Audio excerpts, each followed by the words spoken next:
Assalamualaikum warahmatullahi wabarakatuh. Alhamdulillahi wa kafa, wassalatu wassalamu ala sayyidina Muhammadin al-Mustafa wa ala alihi wa ashabihi ahli syirki wal wafa, amma ba'd. Pendengar yang dirahmati Allah subhanahu wa ta'ala, puji serta syukur senantiasa kita panjatkan kehadrat Allah subhanahu wa ta'ala. Sholawat serta salam senantiasa tercurah limpahkan kehariban junjungan baginda Nabi besar Muhammad sallallahu alaihi wasallam. Hadirin pendengar yang dimuliakan Allah subhanahu wa ta'ala, Allah subhanahu wa ta'ala melalui ajaran Islam mengajarkan kepada manusia untuk tidak hanya menerima tapi juga memberi, tak hanya memperoleh tetapi juga membagikannya. Disinilah anjuran berzakat, berinfak dan bersedekah menjadi relevan dalam agama. Karena begitu pentingnya zakat, Islam sampai menjadikannya sebagai salah satu pilar pokok dalam berislam. Setiap umat Islam yang mampu wajib mengeluarkan zakat sebagai bagian dari pelaksanaan rukun Islam yang ketiga. Al-Quran pun sering menggandengkan perintah zakat setelah perintah sholat. Sedikitnya ada 24 ayat Al-Quran yang menyebutkan sholat dan zakat secara beriringan. Beberapa contohnya termaktub dalam Quran surat Al-Baqarah ayat 43. Wa aqimus sholata wa atuz zakata warka'u ma'ar raki'in. Dan dirikanlah sholat, tunaikanlah zakat, dan rukuklah beserta orang-orang yang rukuk.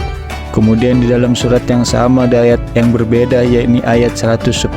Wa aqimus sholata wa atuz zakata wa ma tuqaddimu li anfusikum min khairin tajiduhu indallah innallaha bima ta'maluna basir.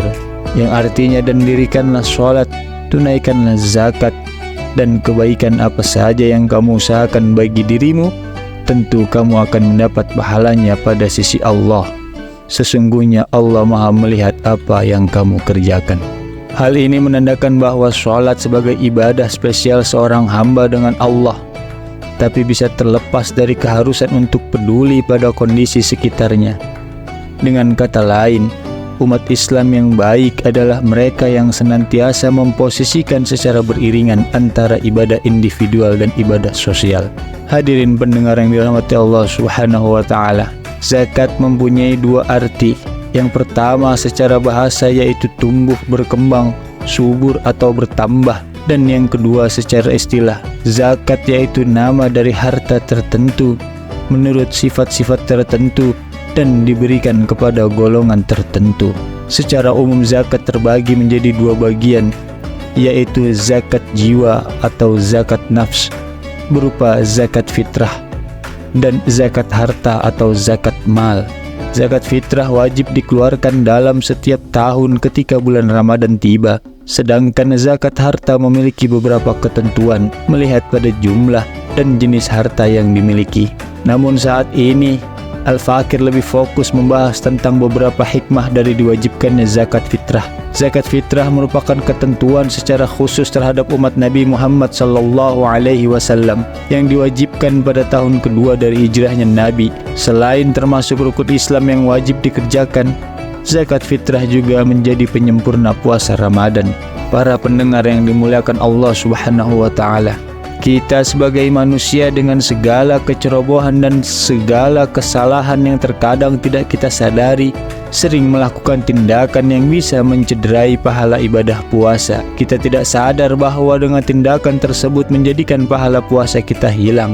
Padahal puasa merupakan salah satu ibadah yang harus dipelihara baik-baik dari hal-hal yang dapat membatalkannya dan menjauhi diri dari setiap sesuatu yang dapat merusak pahala puasa, seperti berkata bohong, ghibah, bersumpah palsu, melihat dengan syahwat dan lainnya. Karena semua itu bisa mengotori puasa dan akan memberikan dampak kurang sempurnanya ibadah puasa kita. Oleh sebab itu, Islam mewajibkan kita selaku muslim untuk mengeluarkan zakat fitrah guna membersihkan jiwa dari kekurangan-kekurangan yang kita lakukan saat puasa.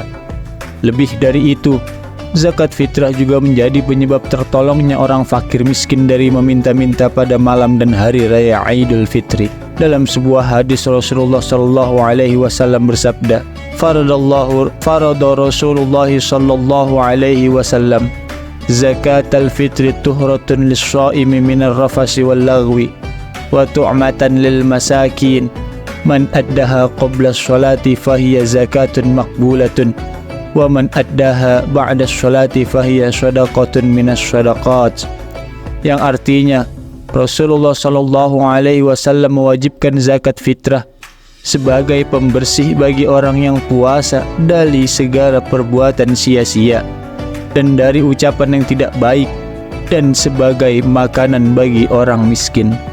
Siapa yang menunaikannya sebelum hari raya, maka zakatnya diterima, dan siapa yang menunaikannya setelah sholat hari raya, maka termasuk sedekah biasa. Hadis riwayat Abu Daud. Hadirin pendengar yang dirahmati Allah Subhanahu wa Ta'ala, hikmah yang dapat kita ambil dari hadis tersebut adalah bahwa zakat fitrah menjadi penyelamat bagi puasa kita umat Islam yang kurang sempurna, juga sebagai bahan pangan pokok yang dibutuhkan fakir miskin, terutama pada masa seperti sekarang ini.